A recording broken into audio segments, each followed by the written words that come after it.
Muy buenas, queridos oyentes. Bienvenidos de nuevo a otro episodio más de Más que Cine de los 80. Esta vez vamos a traer una película que es un poquitín, bueno, yo creo que es una fricada. Aquí el amigo Javi es el responsable de que traigamos esta película. Fricada no, pero sí que es una película un poco especial. Yo creo que es de las más especiales que hemos traído al podcast porque no es una película de hostias, no es una película de terror tampoco.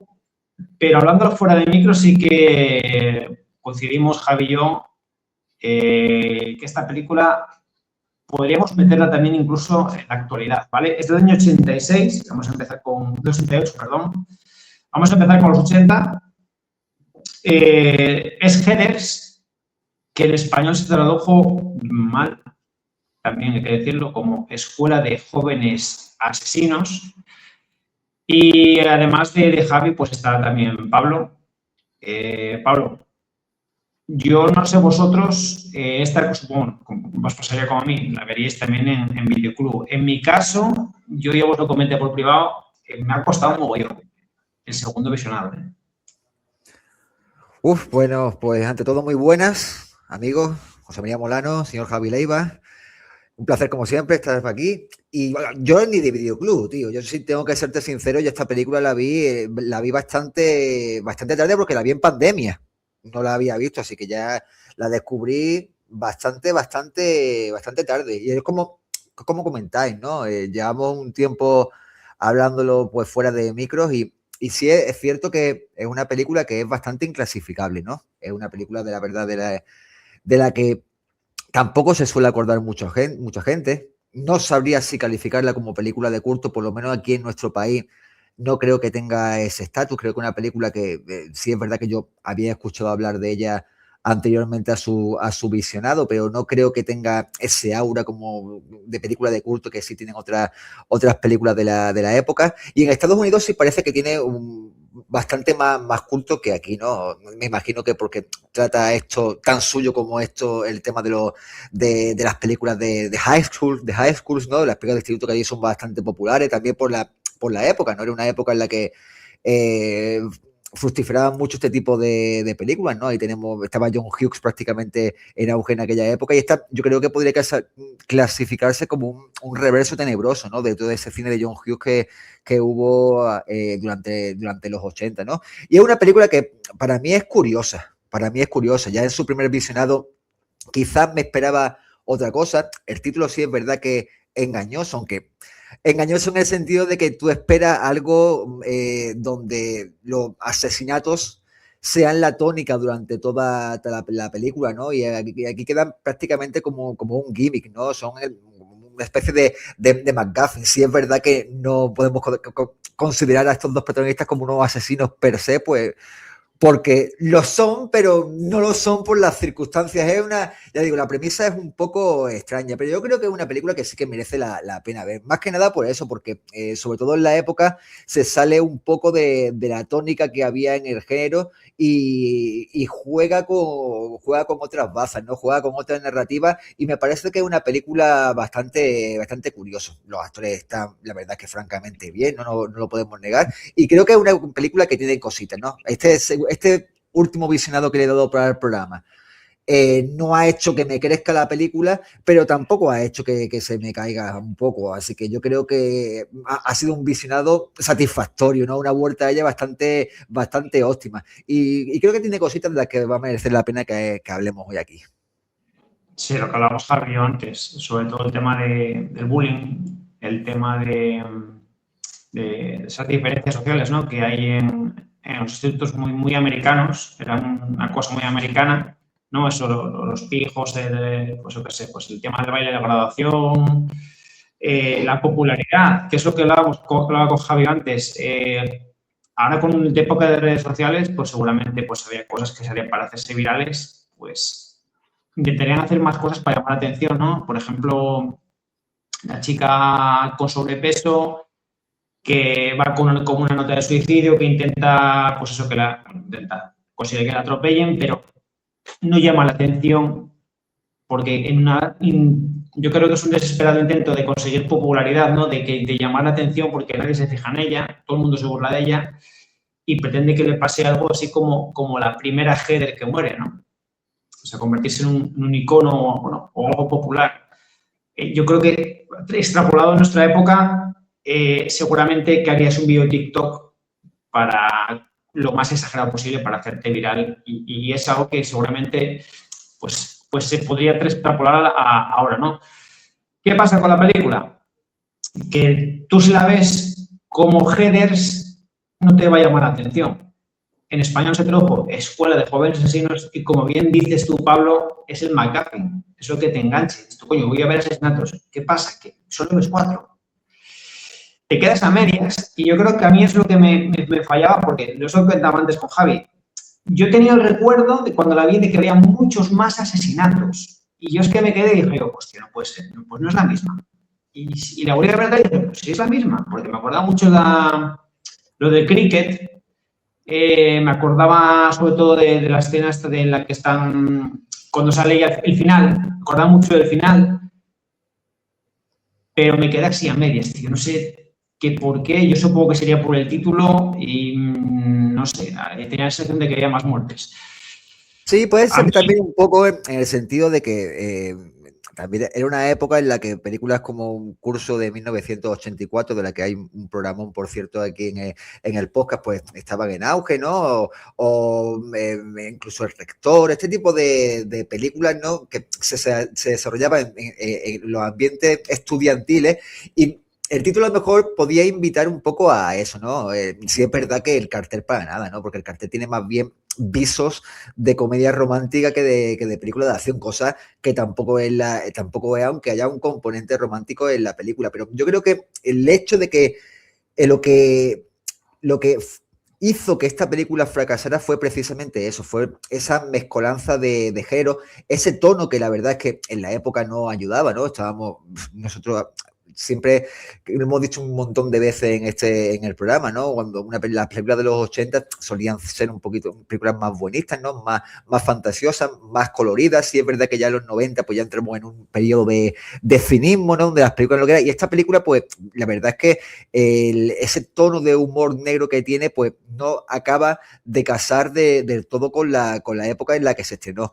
Sí es verdad que visto en perspectiva y con un contexto histórico, pues sí, la verdad es que tiene sentido, ¿no? A finales de los 80 estábamos a un paso de que el grunge se desatara, ¿no? Con todo este espíritu derrotista y nihilista que la verdad es que impregna toda la película, y sí tiene sentido de que durante los años posteriores la misma Winona Ryder se convirtiera en un icono de la generación X, ¿no? Y fuera un abanderado precisamente por películas como esta, porque cantaba ese espíritu anticapitalista y ese espíritu más pasado de vuelta que tenían los jóvenes en aquella época. Hombre, yo en aquella época no llegaba todavía a los 10 años, no estaba muy metido en lo que era este tipo de ideología, o no sabía lo que significaba, pero desde desde una perspectiva histórica y echando la vista atrás, es una película que tiene sentido que se hiciera en el momento en el que se hizo. Lo que pasa es que precisamente por eso, por esa inercia de películas buen rolleras, el Club de los Cinco, La chica de rosa, 16 velas, Admiradora secreta, etc, etc, etc, todas que sí es verdad que podían tener cierto componente de crítica hacia la sociedad, especialmente la americana. En esta película esa crítica se lleva totalmente al extremo y yo creo que era una película que fue adelantada a su tiempo. Claro, eso es lo que le he comentado yo a José María antes. Creo que el fracaso de la película de su época fue que está un poquito adelantada a su tiempo en el sentido de que hemos comentado antes, ¿no? Sobre las redes sociales, la popularidad, el suicidio, que últimamente está muy, digamos, entre comillas, de moda, y sobre todo porque, claro, no era la típica película de instituto, como has comentado, esta de John Hughes, ¿no? Porque la película de John Hughes más bien era el despertar sexual de los adolescentes, un poco de reverdía, una historia dramática de fondo y tal, ¿no? Pero claro, lo que te mete esta película es una sátira corrosiva sobre la adolescencia estadounidense, ¿no? Incluso se estrenó en el año 88, que era, ya digo, que aquellos años de la época de Reagan, ¿no? Había, pues, digamos, como cierta desilusión juvenil, ¿no? Incluso se ven películas, como ha comentado antes Pablo, como películas como el rector de institutos que eran desarraigados, de gente de baja condición social y tal, ¿no? Pero yo creo que Heathers, claro, lo que pasa con el título de Heathers, que allí en Estados Unidos te puede vender, pero aquí ponerle Heathers a la película no te vende. Y a lo mejor el fallo, aquí la traducción, pues, fue ponerle Escuela de Jóvenes Asesinos, que te creaba una expectativa diferente y que dejaba ser otra cosa. Pero claro, yo creo que es inesperada lo que te encuentras con esta película, ¿no? Hay un tipo de, digamos, de violencia, de humor negro, porque es una película totalmente humor de comedia negra, que es inesperada, ¿no? Y lo que hace es esa crítica despiadada a la jerarquía escolar, ¿no? Lo que hemos comentado antes, en vez están los pijos o las pijas, los típicos, el capitán del equipo de fútbol americano, el quarterback, luego los frikis, ¿no? De distintas clases sociales, los marginados, toda esa gente que hay alrededor, ¿no? Y es una época muy chunga, ¿no? Porque los chavales de la película pues tendrán, la película tendrán 15, 16, 17 años.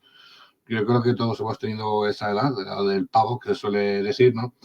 Y muchos casos actuamos con reverdía, ¿no? Incluso a mí me ha pasado gente que, por ejemplo, que estaba en el colegio hasta octavo de GB, era alumnos muy ejemplares, y cuando pasaban al instituto eran de otra manera, ¿no? Se comportaban mejor para buscar un poco de popularidad, de aceptación en general, ¿no? Porque al final, como pasa ahora, ¿no? Todo es muy social, ¿no? Todo es con un poco de aceptación. Ahora están como los likes y todas esas cosas y todos los vídeos virales y tal. Pero antes tienes que formar parte de un círculo social. De hecho, vemos que la protagonista de Winona Ryder era pues una chica normal y corriente, ¿no? Pero se junta con las pijitas estas para ser un poquito más relevante, ¿no? Fíjate que siempre están unos en una esquina, otros separados, luego los típicos asiáticos chulos y todas esas cosas, ¿no? Pero digo que lo que es la historia en sí es que se ve que Winona es una estudiante inteligente y que parte de su integridad moral la vende para integrarse en ese grupo dominante, ¿no? Digamos, las tres Heathers, ¿no? Heathers que suenan como a pija, porque son un nombre que suena a pijo, ¿no? Que son populares y despiadadas, ¿no? Pero claro, yo creo que cuando ya entra en poco razón, un poco es cuando viene Christian Slater, que es un poquito misterioso, ¿no? Siempre, no sé si recuerdan todas las películas, que siempre viene como una especie de alumno o tal, que siempre es un poco misterioso, un poco rebelde, ¿no? Que va contra el sistema establecido del colegio y de tal, ¿no? Y este es un poco ese tipo de personaje, pero en principio la violencia que presenta como, digamos, como liberadora, ¿no? Porque yo lo que comenté antes con José María fuera del micro, ¿no? En esa época de la adolescencia, siempre estás pensando que ojalá explote el instituto, ojalá se mueran estos, ojalá se mueran profesores, ojalá se mueran tal y tal, ¿no? Y lo que se encuentra en ese momento de la protagonista, Verónica, es la realidad, que muere la Heather, que mueren los dos estos del equipo de rugby y que incluso quiere explotar del colegio, ¿no? Y es una realidad que ella ha imaginado, pero que tampoco quiere, ¿vale? Incluso el otro se la satisface. Y, a ver, yo creo que trata temas muy, muy interesantes, ¿no? Porque la película no utiliza la muerte como algo trágico, ¿no? Sino como si fuera un espectáculo social, ¿no? No sé, digo que hace una crítica a esa jerarquía social, ese microcosmos dentro de los colegios, igual pasa actualmente, ¿no? Y ya os digo que es una película que revela la identidad adolescente de esa época, que es muy, muy, muy complicada de reflejar, ¿no? En la época que todos hemos vivido, una época de reverdía, sobre todo de aceptación social, eso sobre todo. No está fuera del círculo, ¿no? Sino formar parte de algo, ¿no? Y yo creo que la película lo representa bastante bien. De eso yo digo que de humor negro, pero sobre todo lo que es la película en sí, desmarcándose de todos esos tipos de comedias de la época que eran, digamos, muy happy ending, ¿no? Mucho de historia romántica o lo que sea y tal, ¿no? Y yo creo que por eso la película fracasó en ese sentido, ¿no? Y puede que sea de culto, puede ser, yo creo que como cuenta bien Pablo, puede que más en Estados Unidos, pero aquí no, porque aquí yo creo que no encajó muy bien y además también es algo que influye también, que tampoco es una película que se proyectase mucho por televisión, ¿no? Además, presentar aquí en España ese tipo de película tan comedia negra en televisión era complicado. A ver, aquí llegaban las de John Hughes, no puedes comprar mi amor y todo eso, ¿no? Pero emisiones televisivas de esta película, yo os digo que yo recuerdo prácticamente ninguna, ¿no? Y pues a lo mejor el impacto popular de esta película pues ha llegado, pues yo qué sé, como os digo, porque se estrenó en Canal Plus. Yo la vi en los años 80 alquilada del videoclub, porque en los años 80 mi hermana devoraba todas las películas de instituto y creíamos que era una más y nos encontramos algo diferente. A mí me impactó, a mi hermana también, y yo sé, yo siempre tengo el recuerdo de una buena película, ¿no? Pero yo creo que no es una película de instituto más, yo creo que va un paso más allá y un poquito, yo creo que va, lo que hemos dicho antes, que está un poquito adelantada a su época y relata perfectamente cómo funciona la sociedad y los adolescentes ahora con las redes sociales. Sí. De hecho, yo me pongo a pensar con el tiempo, perdona José, y sí es cierto que de un tiempo a esta parte de que se estrenó esta película hasta nuestros días, me cuesta encontrar algo medianamente similar que se acerque a tono a ello. Sí, hemos tenido muchísimas comedias de instituto, pero más cercanas al humor y alguna película, quizás dos de las películas de instituto más vamos a decir, más mencionada durante todos estos últimos 30 años, que puede tener ciertas similitudes, sean, por ejemplo, More Clueless, fuera de onda con Amy Heckerling, con Alicia Silverstone, que sí es verdad que no viene a ser lo mismo, porque al fin y al cabo Clueless viene a ser una adaptación bastante libre de la Emma de Jane Austen, ¿no? Pero sí es cierto que tiene algunos toquecitos críticos con la sociedad de la época, y otra puede ser también Chicas Malas de Andy Fick, ¿no? Lo que pasa es que esa también ya abraza al final de la película un buenismo que esta película al final no tiene, porque esta película sí tiene un happy ending, entre comillas, pero no deja de ser una película agridulce, entre comillas. Lo único que he encontrado así, o que más o menos pueda tener ciertas reminiscencias con el tono que plantea la película, sea la serie Glee. La serie Glee yo la seguí en su momento y durante las 2-3 primeras temporadas tenía mucho de esta serie, tenía mucho de esa mala baba, de ese ir a funar a la gente, de ir a saco con todo. Sí es verdad que con el tiempo esa mala baba se fue perdiendo bastante. Pero para decir la verdad, la única película que yo creo que comparte tono con esta casi al 100% sería Election de Alexander Payne. Election de Alexander Payne tiene muchísimo de esta película, tiene mucho de ese humor negro, y fue otra película que sí es verdad, puso en cierta manera a Alexander Payne en el candelero, pero no es una película que con el tiempo se haya terminado de reivindicar del todo. Ya digo, una rara avis, ha sido una rara avis esta película en todos los sentidos, porque no ha tenido continuidad con otros títulos. Yo creo que también llega a apuntar con Euphoria, la serie de Euphoria, ¿no? Que también está muy actual. Yo creo que puede ser un poquito precursora de esa serie de Euphoria, ¿no? Por la sátira feroz, la inteligencia verbal, y que es un poquito, digamos, como Valiente, ¿no? También hay otra película que creo que se llama muy parecida, que es Escuela de Asesinos, creo que es el año 98, o cosas así, creo que se llama así, ¿no? Y que trata también sobre... Es una película que se llama Escuela de Asesinos. Luego comentaré cuál es, creo que se llama así.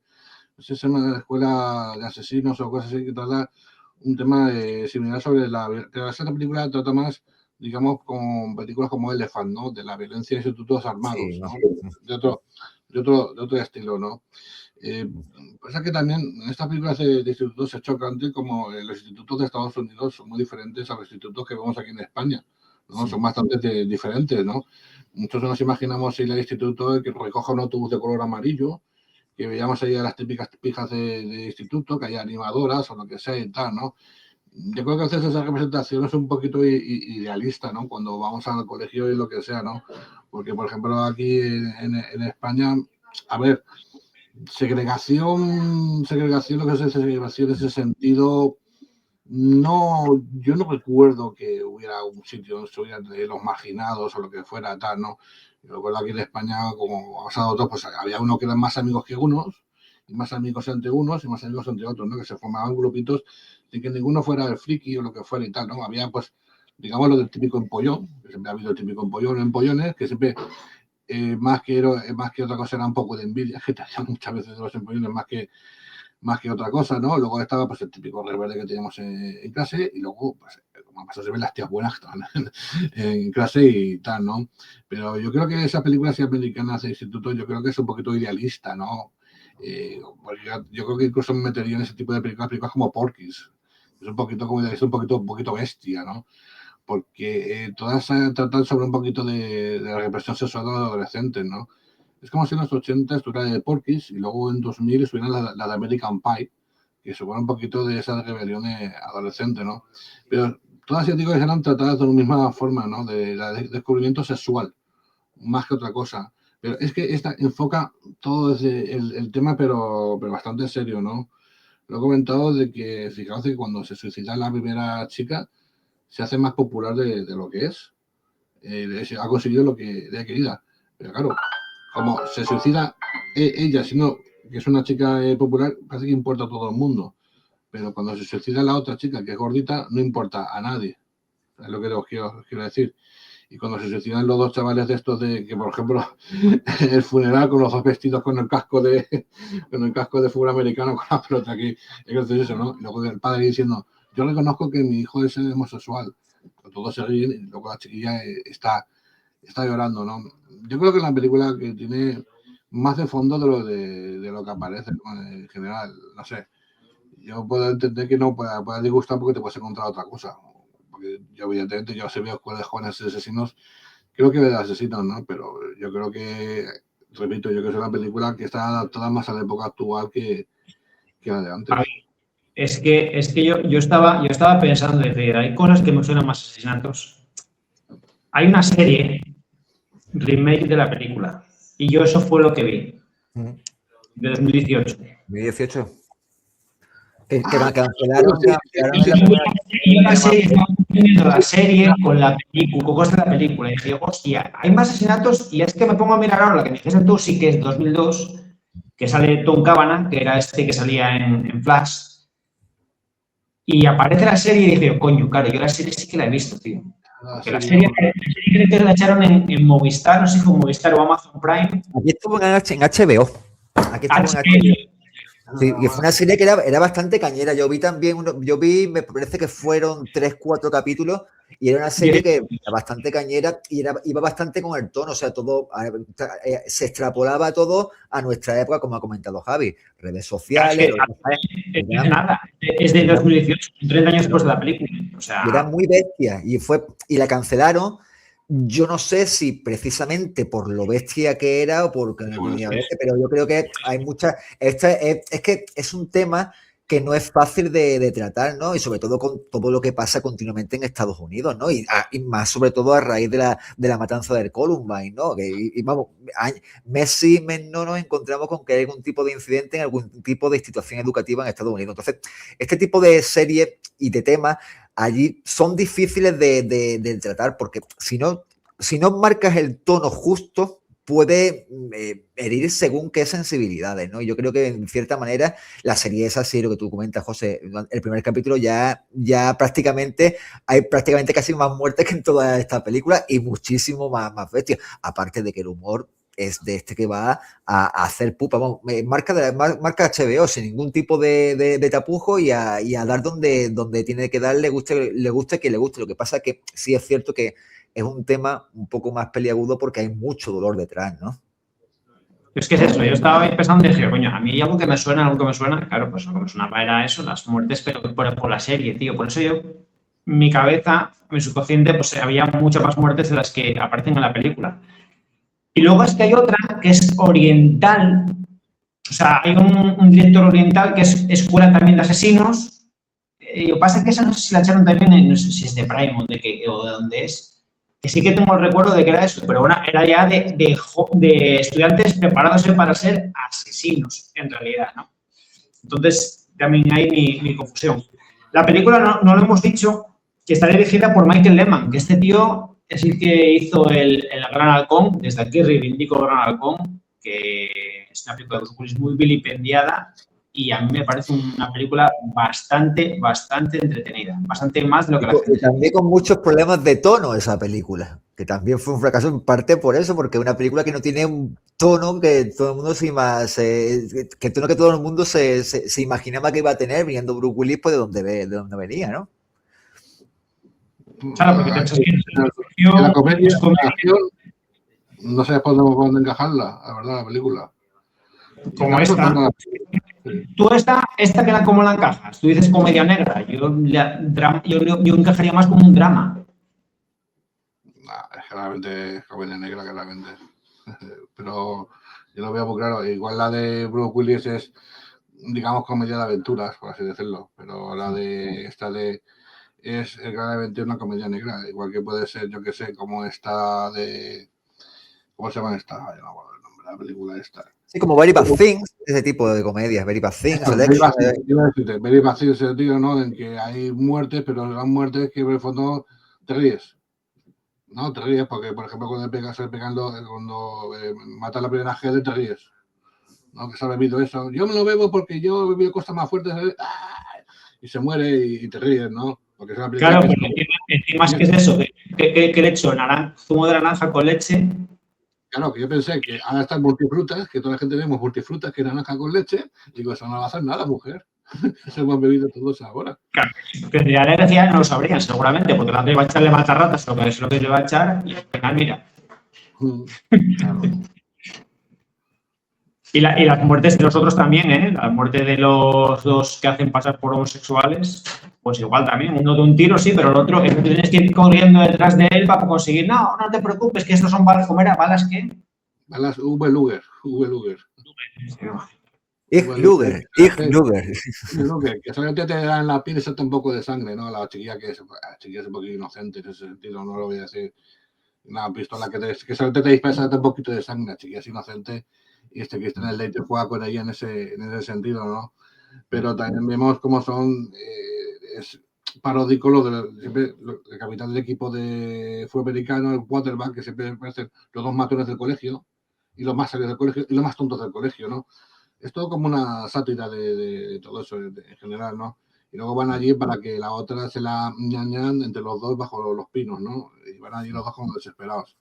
Y luego lo de tirar vacas, que es increíble, porque son tontos, como señalan, son tontos. En general, todo ese sentido. Pero digo que yo de fondo veo muchas películas. También hay que ver una cosa de, por ejemplo, cómo evoluciona el personaje de Sam Doherty. Cómo va evolucionando, ¿no? Al principio es otra como Verónica, otra chica normal que se ve dentro de circuito desaceptada, pero luego se va convirtiendo en otra Heather. Otra Heather se va convirtiendo porque va adquiriendo poder, porque la primera se suicida y la otra más o menos está como la otra la putea luego, porque fíjate que luego la putea igual con cartas igual, diciendo que si está loca, no sé qué, no sé cuánto, la putea igual y se transforma y tal, cuando le quita la coleta esta roja que tiene, ¿no? Dice, ahora alguien en el colegio voy a ser yo. O sea que, fijaos que en el fondo la película tiene muchas cosas. Os digo, personajes son dos que es interesante en el sentido de cómo evolucionan también. Fijaos que Verónica, que es una evoluciona mejor, y Sharon Doherty evoluciona peor. Cuando muere la primera Heather. Cuando muere la primera Heather, esa Sharon Doherty ve una posición de poder para apoderarse de ella. En ese sentido, pero Verónica no ve una posición de poder para apoderarse de ella. Ya cuando falta la segunda ya ve una posición de poder. Y luego eso que también Christian Slater la va camelando, porque Christian Slater es un liante. En general, ¿no? Porque al final consigue, por ejemplo, que toda la gente firme algo falsificado para que firmen todos los integrantes del instituto para que explotemos con el colegio, ¿no? De forma nihilista, va consiguiendo todo eso. Luego algo que me da curiosidad es cómo puede ser así, dependiendo de la figura del padre, ¿no? Del padre que es un constructor que le gusta que todo explote. Y vemos que es un tío que ha sido de 7 colegios y tal, ¿no? Pero tampoco vemos profundamente por qué quiere hacer eso. Yo es que no veo un sentido, sino yo creo que, digamos, que es una fábula. Yo creo que es una fábula. La película es una fábula, ¿no? Y yo creo que el mensaje de Christian Slater es como el reverso tenebroso de la cabeza de Verónica, ¿no? Ese reverso tenebroso, lo que ese Christian Slater es lo que ella quiere que pase. O sea, que muera Heather, que mueran los dos jugadores de fútbol americano y que el instituto explote. Eso es lo que ella quiere en general, porque eso es el reverso oscuro de Heather. pero luego ya va aumentando conciencia de sí misma y eso es lo que ella no quiere, no sé. Yo digo que la película es bastante interesante, todo lo que trata, estás analizando personajes y situaciones, está francamente bien. Sí, bueno, más que Reverso Tenebroso, él representa, bueno, está claro que es un James Dean de la época, ¿no? Incluso las mismas iniciales, ¿no? JD, y esa apariencia física viene a ser un trasunto de James Dean a finales de los 80, ¿no? Incluso hay cierta ruptura, tanto el personaje de Verónica como el de su mejor amiga antes de incorporarse a las Jedas, que era Betty. Ellos tienen Verónica Sawyer y Betty Finn. Hacen homenaje a Verónica y a Betty, que son los nombres de los personajes de Archie, de la pandilla, que era la tira cómica por excelencia del establishment americano de principios de los 50, donde todos los jóvenes eran súper idealistas, ¿no? Donde había esa generación posguerra que había en la América después de Truman, y después, aparte, sus apellidos hacen referencia tanto a Huckleberry Finn como a Tom Sawyer, que precisamente son los cimientos de la cultura americana, ¿no? Dos críos americanos 100%, hechos a sí mismos, ¿no? Que van viajando en pos de agrandarse, ¿no? De agrandar su humanidad, de agrandar sus vivencias, ¿no?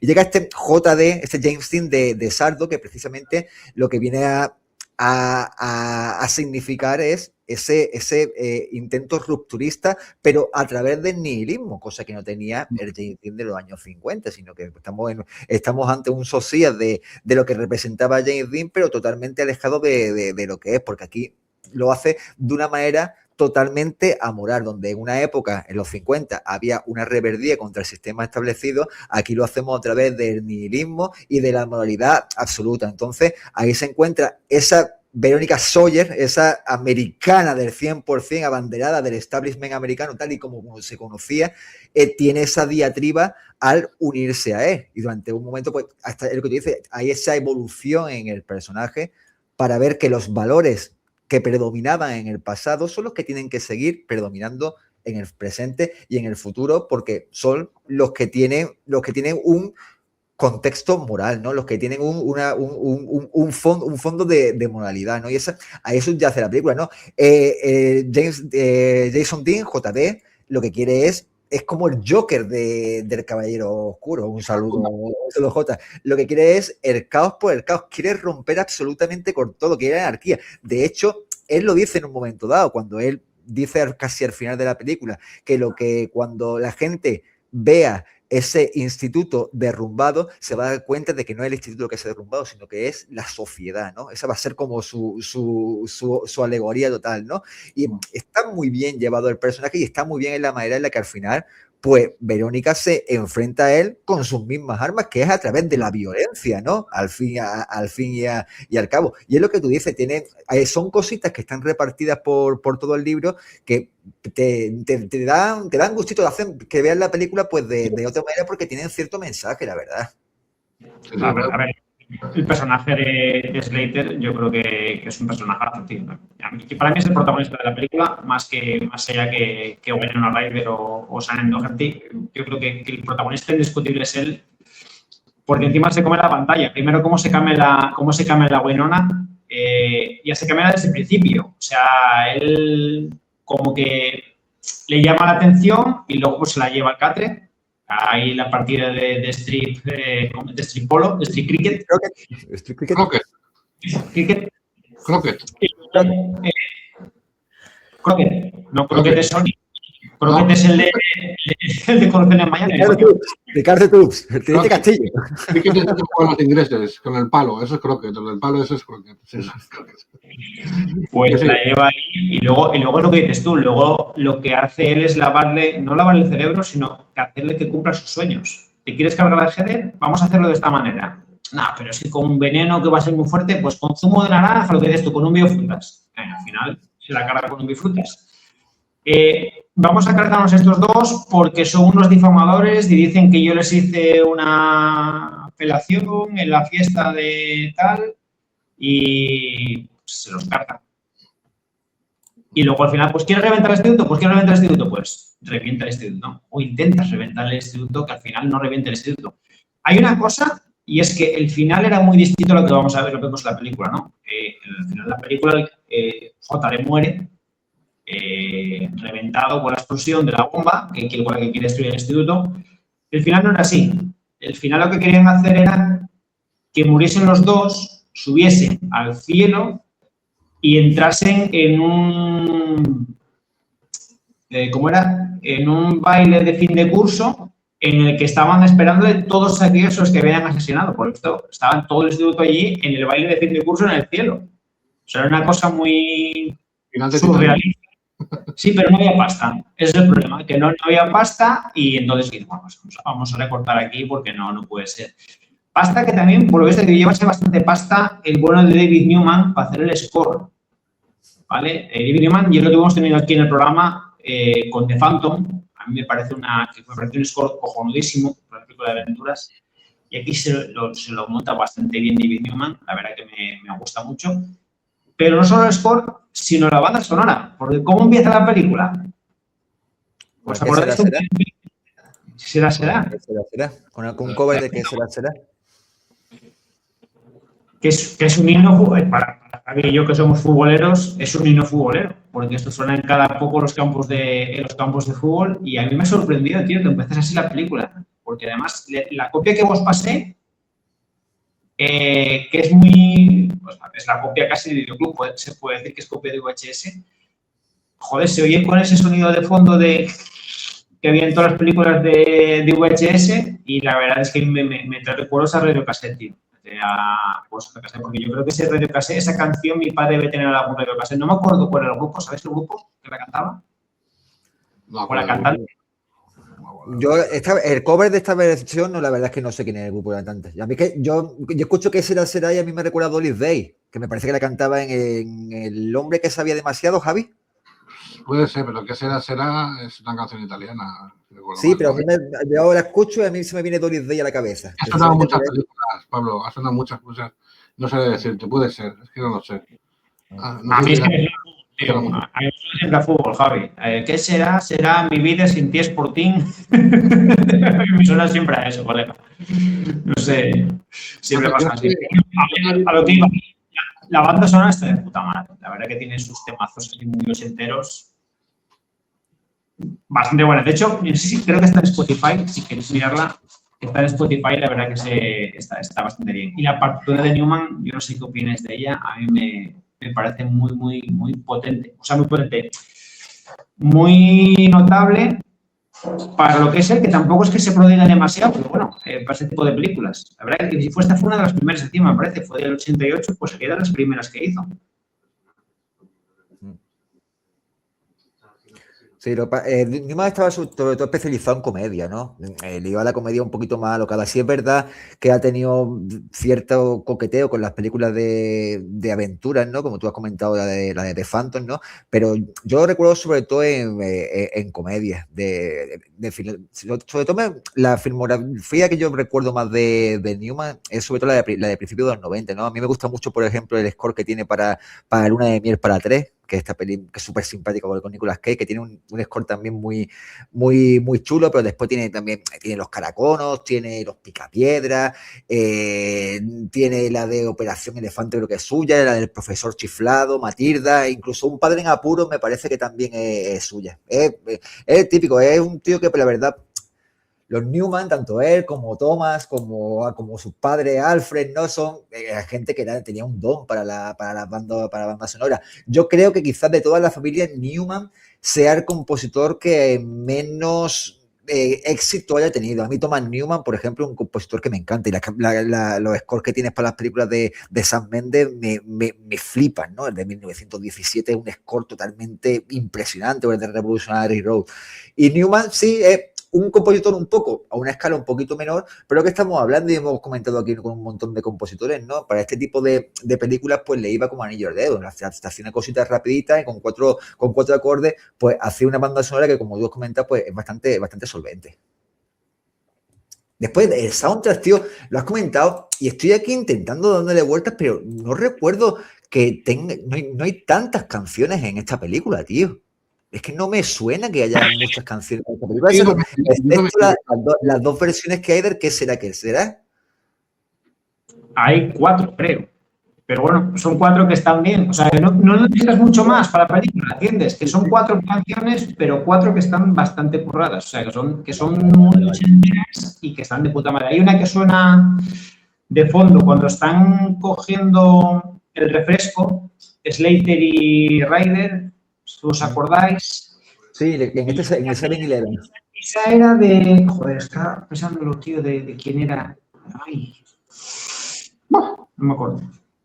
No, pero sé que era muy de radio, tío. Era muy de radio fórmula y es que era de estas, te diría siempre los 40 principales en los 80, no. Pero no me acuerdo quién la cantaba. Pero sí son 4. Yo recuerdo de todo el soundtrack, ya no la primera versión. A mí me gusta particularmente la versión del final de la película, de los títulos finales, porque ese cover de Sly and the Family Stone, que a mí es un grupo que sí que la verdad es que me gusta bastante, ¿no? De los finales de los 60, principios de los 70, pero la primera versión, el primer cover que sale, la verdad es que no tengo ni idea. Y la que suena en el 7-Eleven, la verdad es que el tema de las canciones no es lo que más se me ha quedado de esta película. Por eso me he quedado un poco rayado, digo, coño, a veces que tenía un soundtrack potente esta película y estaba yo tan metido en el argumento que no me he dado cuenta de las canciones que sonaban.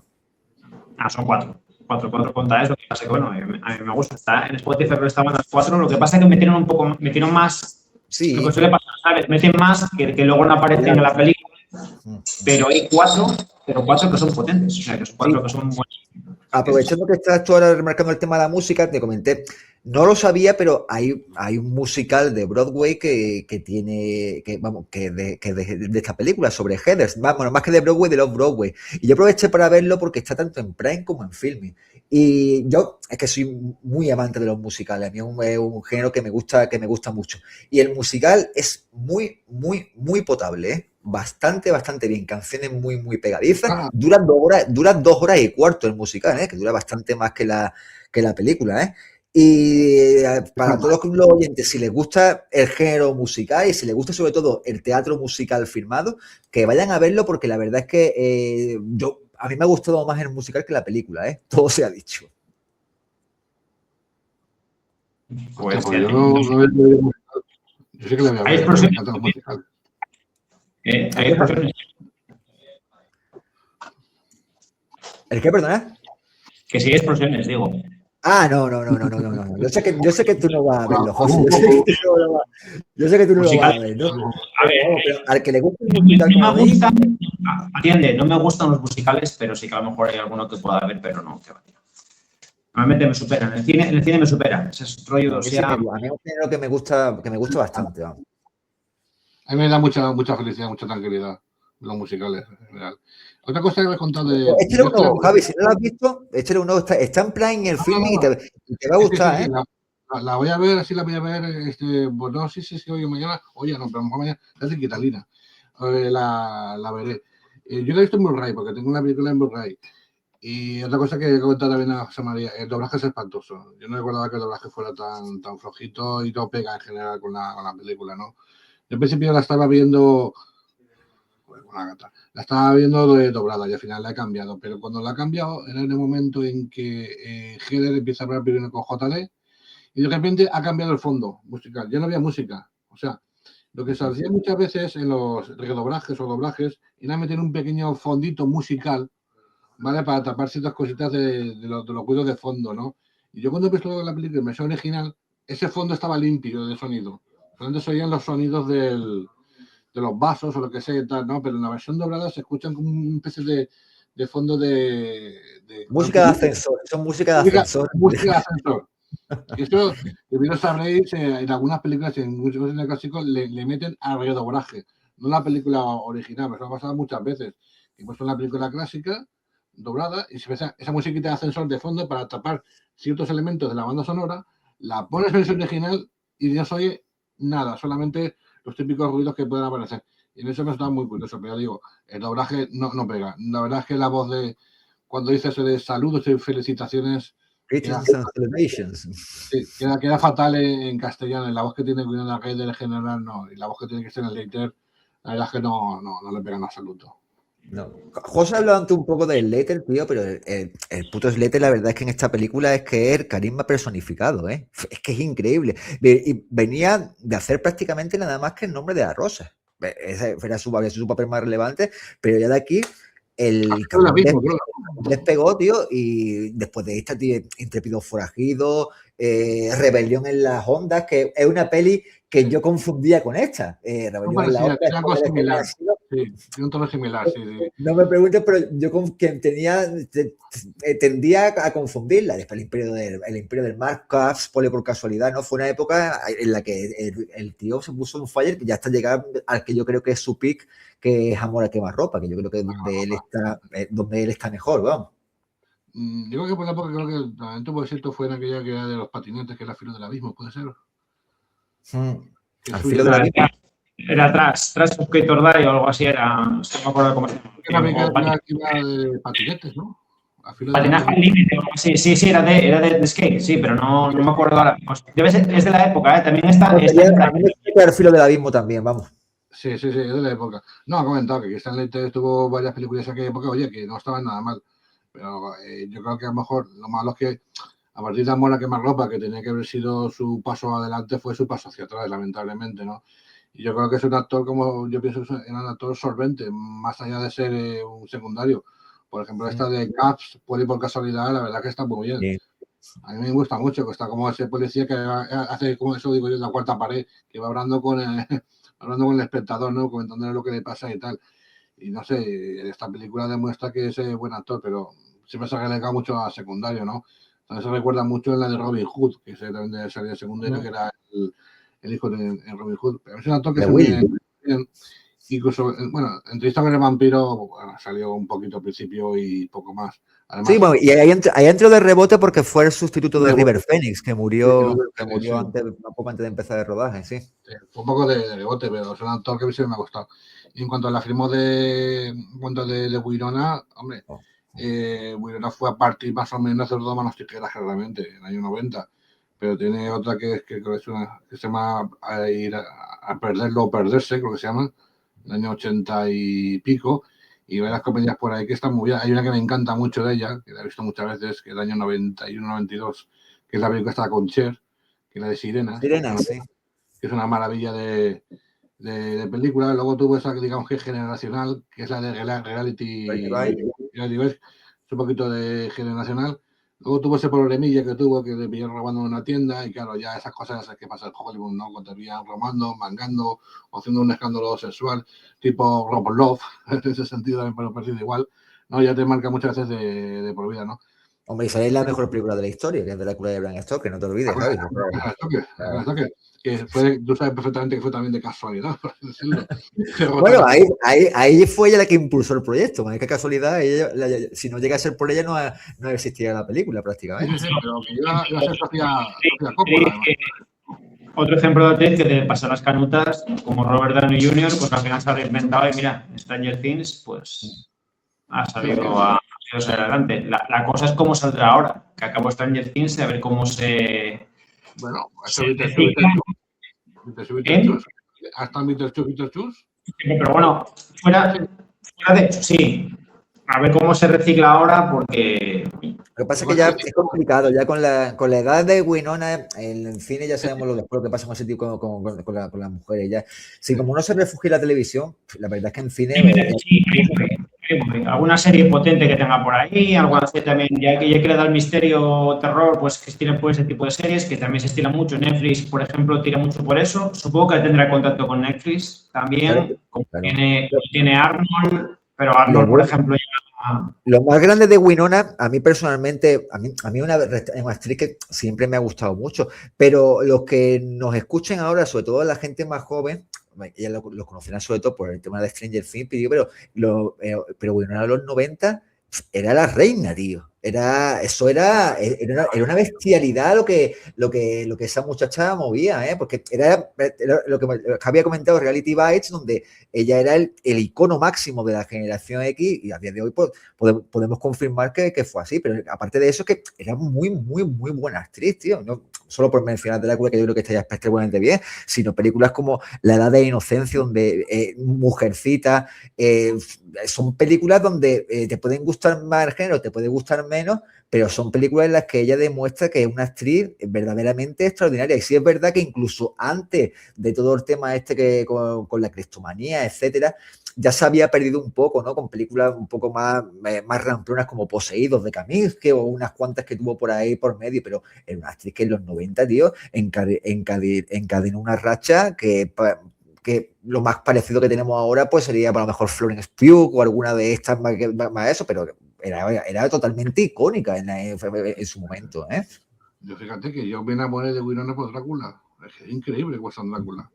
O sea, claro, te estoy comentando incluso las de antes, películas como Lucas, por ejemplo, de David Serse, que fue una primera película, o las mismas Sirenas que has dicho tú, son películas que fueron generacionales, vamos. Tuvo mucho ahí, tuvo un potente como como Slater, que también tuvo una rachita también bastante cómoda. O Shannen Doherty, que no hemos hablado de ella, tristemente fallecida ya, que esta chavala, pues a partir de esta película fue contratada para la mítica serie de los 90 de Beverly Hills 90210. Sensación. Otra Heather. Otra Heather. No, pero hemos dicho que este se recicló en series y le fue bastante bien hasta cierto punto. Porque después de las series poco más. En alguna película puntual puede haber salido, pero yo ahora mismo no recuerdo. Embrujadas. No nos olvidemos de Embrujadas, ¿eh? Yo en peli la recuerdo en Mallrats de Kevin Smith, que tiene un papelito que está bastante divertido. Sí, ha divertido la película, Mallrats, sí. Está muy bien, sí. Espera, Mallrats es la de centro comercial, ¿no? La de cuando sale. Es así. Lo de Batman, sí. ¡Mi grupo de!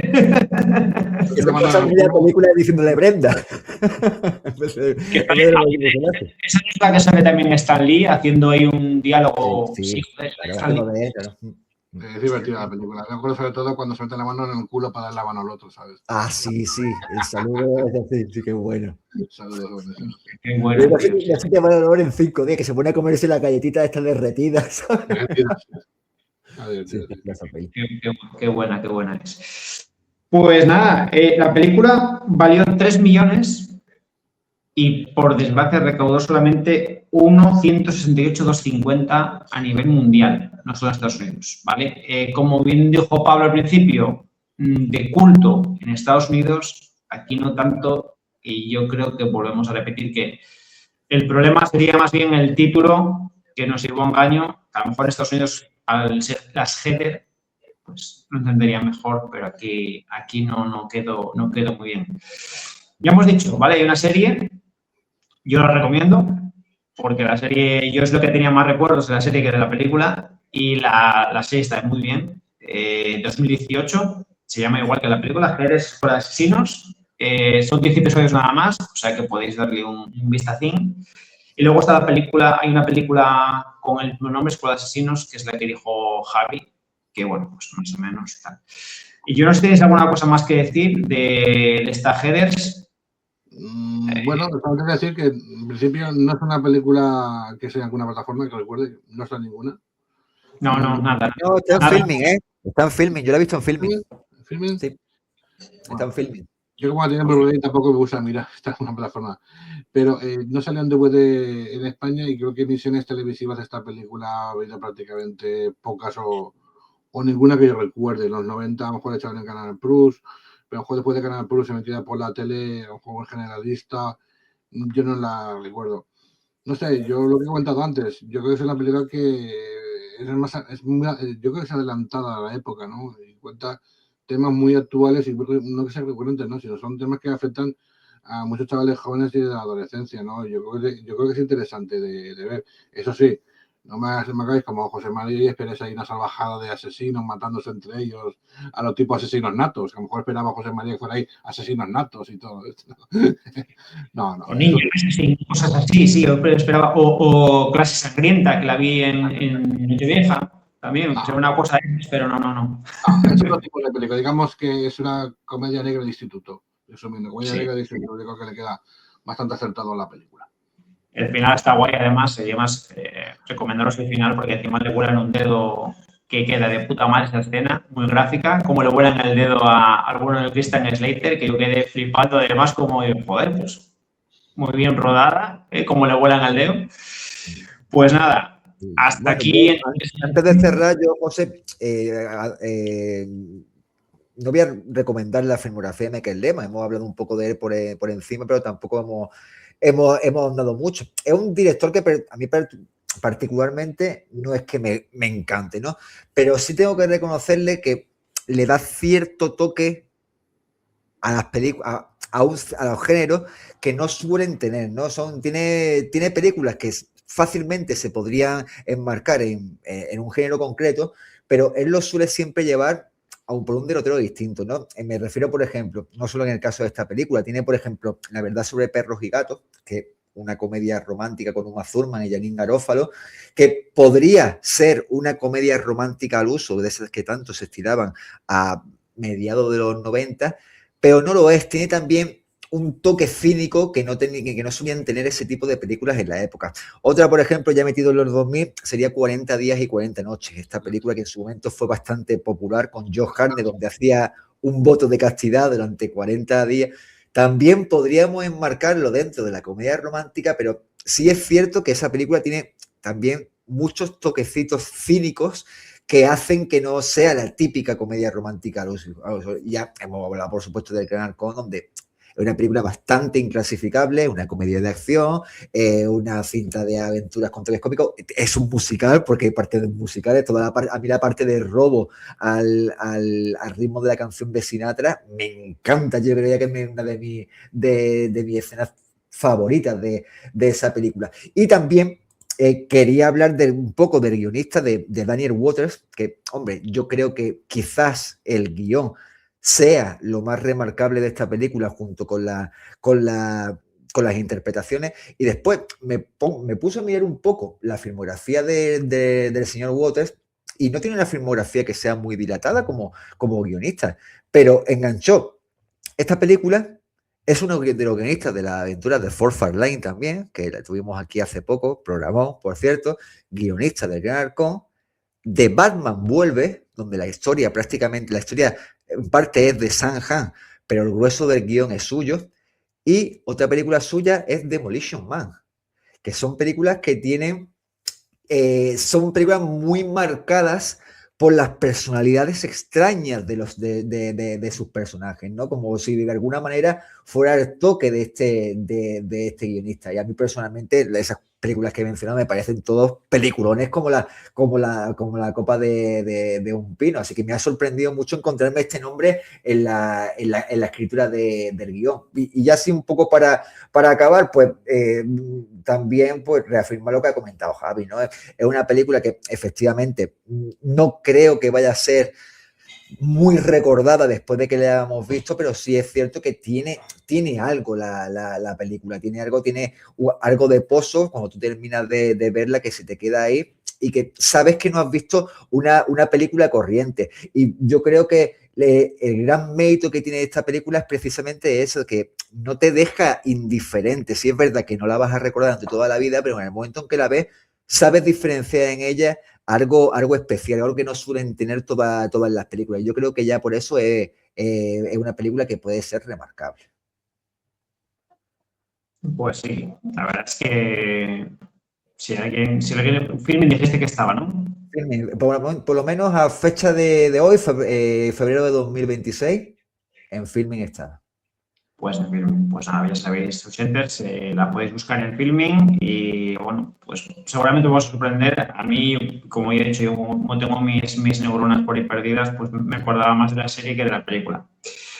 Y nada, bueno, pues por aquí vamos a cerrar y ya pues te invitamos al siguiente episodio. El siguiente episodio vamos a cambiar de registro, vamos a pasar al año 91 y además pues vamos a traer una película de artes marciales que yo tenía, ya le hice pildorita, pero necesitaba acompañantes que me diesen apoyo porque es una de esas películas que es un actor que solo tuvo ese gran éxito, pero menudo éxito que tuvo. Vamos a hablar el próximo episodio de Alma Perfecta, Jeff Speakman, así que yo os invito a que esperéis al siguiente episodio, que seguramente os prestará mogollón, como decíamos por aquí.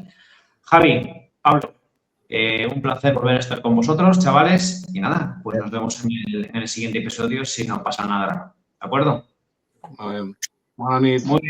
Bueno, chavales, cerramos aquí. Hasta pronto, chentes.